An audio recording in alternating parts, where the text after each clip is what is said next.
Justice Kagan? General, would you agree with me, and I hope you will agree with me, because this seems to be the one thing on which everybody can agree, that if there's one thing we know about the founders, it's that they wanted powers separated.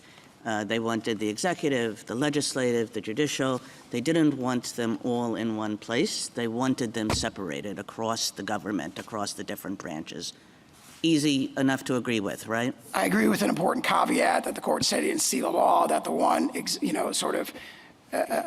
exception to all this division was the presidency itself, where the framers consciously adopted a unified and energetic executive. Well, that's not a caveat. That's actually, that's like the not X to my X. You know, because what I was saying was, and maybe you knew where this was going, so you had to have this caveat, which is really a fundamental contradiction. But the idea is that the president was supposed to do the executing. I mean, but he wasn't supposed to do the legislating, and he wasn't supposed to do the judging. And here's like my next proposition, which I think you have to agree with, because we just look around the government and it's obviously true. Some people think it's a real distortion from what the founders thought, but these, what you think of as executive branch agencies, including independent agencies, right? They do a lot of legislating, and they do a lot of judging. And you listed it a bunch of times. You said, this is obviously executive power. Why is it obviously executive power? Because they're doing a lot of rulemaking, and they're doing a lot of adjudications leading to enforcement. And those are, although we've said that this is executive power in some sense, but they're legislative functions. That's what rulemaking is. They're adjudicative functions.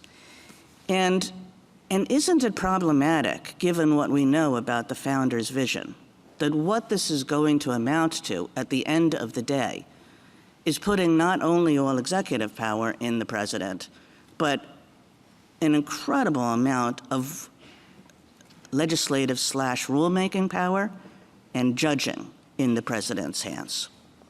I disagree. I got off the, I started disagreeing very early in that question, and I think I can pinpoint it this way. The mere fact this court held, I think every justice agreed in FCC against Arlington. It's been reasserted. It was the vision of Morrison. It was recognized in Morrison. It was reasserted again in Seal Law. The mere fact that things that some of these agencies do have the form of rulemaking or adjudication does not make that legislating or judging for constitutional purposes. That is execution. Yeah, but we can all admit that for whether you want to call it for constitutional purposes, that in a real world kind of way, that's what they're doing. Now, some people think that we should never have gone down that road, but that's what we're doing. So let me put the proposition in a sort of different way. Here's been the bargain over the last century, and I think it has been a bargain. Congress has given these agencies a lot of work to do that is not traditionally executive work, that is more along the lines of make rules when we issue broad delegations, and do lots of adjudications that set the rules for industries and entire bodies of governance, right?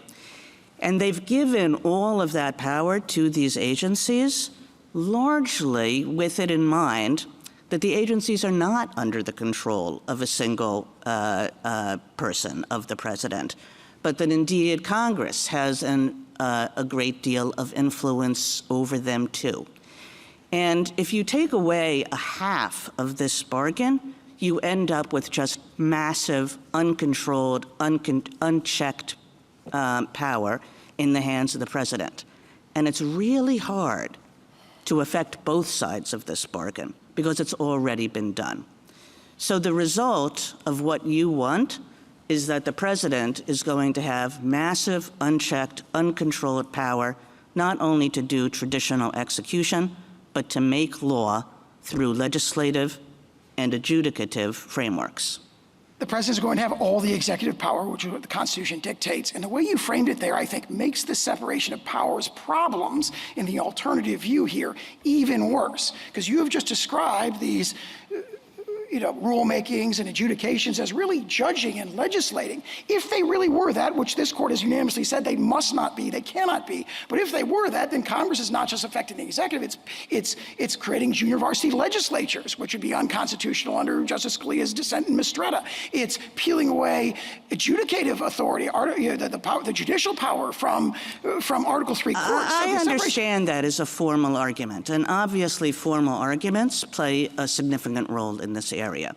But they shouldn't blind us to the real-world realities of what our decisions do. And the real-world reality of this one is that when you put all of these agencies under complete presidential control, given what Congress has already done and will not be able to take back with respect to the powers that have been delegated to the agencies, what you are left with is a president that maybe, your first sentence to me, this is the kind of president you want, but a president with control over everything, including over much of the lawmaking that happens in this country.